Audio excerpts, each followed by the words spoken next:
While some might argue that collaboration with fascists, TERFs, and racist edgelords does not constitute endorsement of violent and anti-liberation views, we at Hiding Press disagree. There can be no innocent collaboration with such people. Welcome to the Unspeakable Podcast. I'm your host, Meghan Daum. Casual August continues. I don't think this is a casual conversation, maybe casual adjacent. My guest is Emmalea Russo. Emmalea is a writer and an artist of, I would say, a classic old school kind. She's published several books of poetry. She's also a visual artist. She has a novel coming out this fall. And also earlier this year, Emmalea joined the ranks of the canceled. To put it in a nutshell, and she's going to talk more about this, she had a book of poetry all ready to come out with an independent press called Hiding Press, and was informed by email at the last minute that the book would not come out due to her collaborations with people who were apparently alt-right or fascist-adjacent. Now, by collaborations, they meant writing for certain journals and appearing as a guest on certain podcasts. Apparently now, if you go on somebody's podcast as a guest, you are collaborating with them. By alt-right or fascist adjacent, they were talking about magazines like Compact, a publication that, as far as I can tell, is devoted to calling out the excesses of the far left and the far right. In any case, that famous line about university politics being so vicious because the stakes are so low applies doubly, probably triply, to the poetry community, such as it is. And needless to say, they employed playground-level exclusion tactics to take Emmalea down on social media. It's a story we've heard countless times, but there's something about hearing about it in the context of poetry that's almost poetic. And that's why I brought Emmalea onto the podcast. In this conversation, she talks about the chain of contamination that causes people to panic and publicly disassociate with anyone even remotely associated with somebody who's been associated with another bad person, designated a bad person. We also talk about her forthcoming novel, Vivienne, which is about a septuagenarian artist who's canceled online over rumor and innuendo. And it's a fun conversation. This is another premium episode for paying subscribers. If you are a free subscriber, you're going to get a little taste. If you want to hear the rest, go to meghandaum.substack.com and join our listener community. So here's my conversation with Emmalea Russo. Emmalea Russo, welcome to The Unspeakable. Thanks. Thanks for having me. So you work across at least a couple of genres. We should say you have a novel coming out, but I think it's safe to say you are primarily a poet. Is that accurate? Sure. Yeah. That's fair? Yeah, that's fair. Okay. So I don't have a lot of poets on this podcast, partly because there doesn't tend to be a lot of intersection between poetry and so-called culture war concerns, at least not that we hear about a lot. But you found yourselves in the crosshairs of precisely that. And I want to talk about that, among other things. But first, can we just start by having you tell us a little bit about who you are, your background? How do you kind of see yourself in the whole literary zeitgeist? Oh, sure. Yeah, I guess it makes sense that you don't have a lot of poets on here. I mean, some people are probably secret poets. They probably exactly, that you know of. Yes.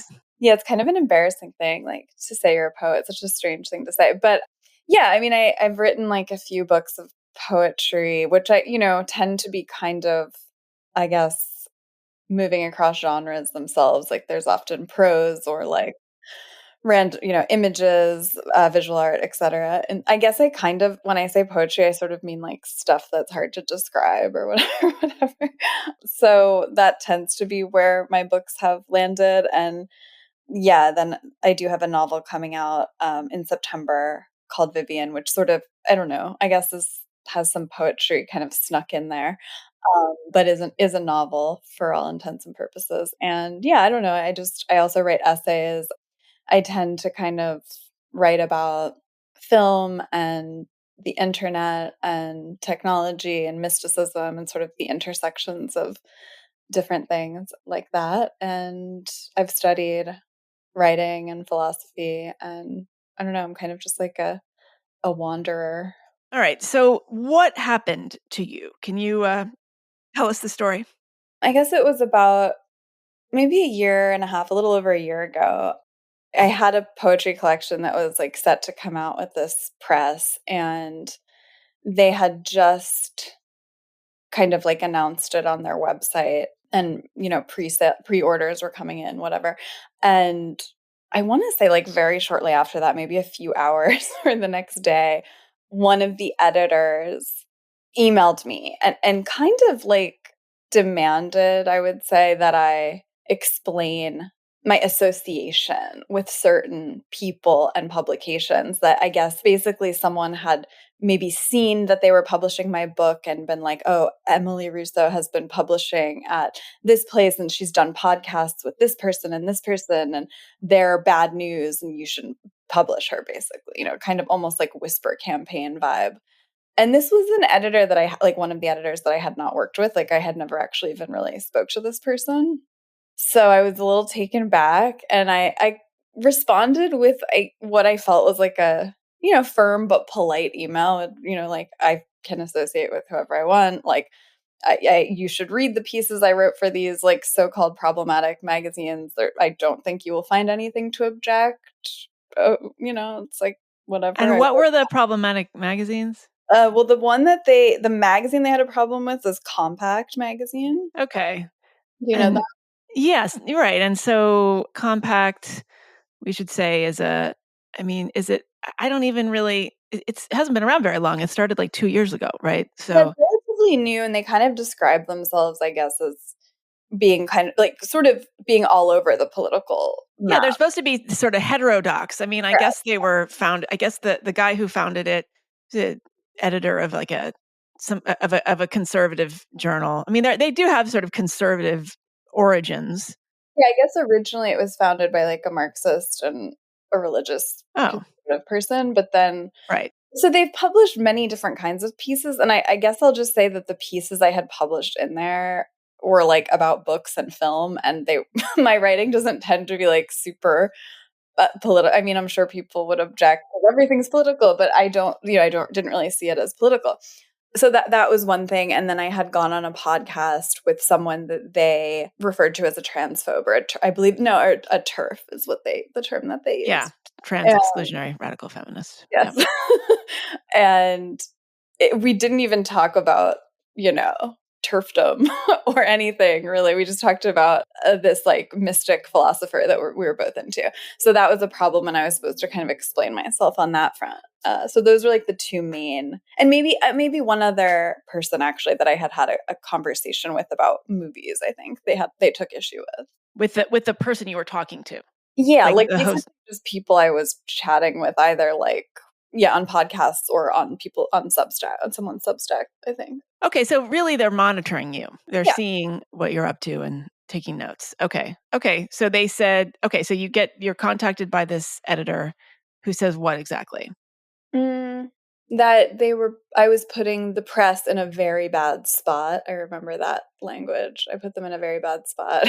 And that, I think they wanted me to say that, oh, I'm sorry, or I regret appearing with these people, or I don't know what they wanted me to say, but it was sort of very like, please help us understand, why you would do this. And I guess I just said, I hope we can move forward. Like, we've worked hard on this book. Read the work, please. And also, I don't please don't monitor me, but kind of like I do whatever I want. I don't know. It felt very strange and absurd. And then like very soon after that, one of the other editors, I think it was later that night or maybe the next day, emailed and said, we're dropping the book. Wow. What kind of press? Quick, very reactive and intense. Right. So, I don't know if you want to name this press. Oh, it's fine. Yeah. It's just a very small press called Hiding Press. Hiding. That's ironic. Yeah. Okay. So, right. I didn't name the press in my article, but everyone was very mad about the piece that I wrote after that happened to me. Okay. So, when we say small press, I want people to understand this. Like, we're not talking about a small press, like, they only publish 20 authors a year or something. Like, we're talking about a place where I mean, do they even have a staff? The people who work there, are they volunteers? Like, what does it mean for them to publish a book? How much money, if any, are they paying their authors? Like, what is the structure of this kind of outfit?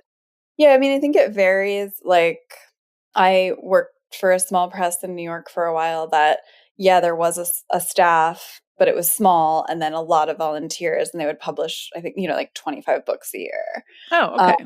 and then this press was smaller. Like, I actually don't know about their staffs. I believe it's just the three editors, and then maybe a couple other volunteers. And yeah, I don't know, 5 to 10 books a year. Like, this was more of almost like a boutique, like, art press almost. Okay. And were they like endowed? Are they a nonprofit? Where do they get their money? Well, some of the I guess when we're talking about like the small press world, a lot of them are nonprofits. And I think a lot of them are just sort of like self-funded. By the people working Mm. there? I mean, but what I'm saying is like they don't really make money selling books. Like Right. that's not how they keep the lights on. No, like grants Right. or people Okay. Right. Mhm. Okay. So, I mean, is there a sense that they have to appease certain, benefactors and stakeholders? Like, where is this mandate coming from? Did you get the feeling that the editor who had said this to you was being told by somebody else to say this to you? It's a good question. I know. I not someone else in terms of like a higher up or someone that's funding them. I got the sense that they were being told this by their like readers, like people like who had like messaged them or whatever. Okay. Like And that was just my intuition because I think it was they had said something like, oh, someone told us, or like, it felt like that to me. okay. And how old were these editors Mm, roughly? I would say like late 30s, early 40s. Okay. Okay. And what were the complaints happening on social media at all yet? Well, I'm not sure if they had at that point happened on social media, but then there was some social media stirring, and then they did release a statement about me Great. on social media, which was I've kind of like deleted it from my brain. It was so deranged, but it's somewhere out there. Yeah. Could you read that statement for us? Sure. I will read this. That was a little taste of my conversation with Emmalea Russo. If you want to hear the rest, become a paying subscriber at meghandaum.substack.com. You can find Emmalea at emmalearusso.com, and Emmalea is spelled Emmalea. Russo, Russo. Bet you didn't see that coming. You can also find her on Substack at emmalea.substack.com. I'm obliged to remind you that if you are on the fence about the last Unspeakeasy retreat of the year, get off the fence because the Woodstock retreat is filling up quickly. It's October 21st through 24th. Guest speakers are Tara Henley and Carol Hooven. So you can go to theunspeakeasy.com to find out more about that. Again, to hear the rest of this conversation, go to my Substack, meghandaum.substack.com, and I will be back next week with another super nuanced guest. Thanks for listening. See you then.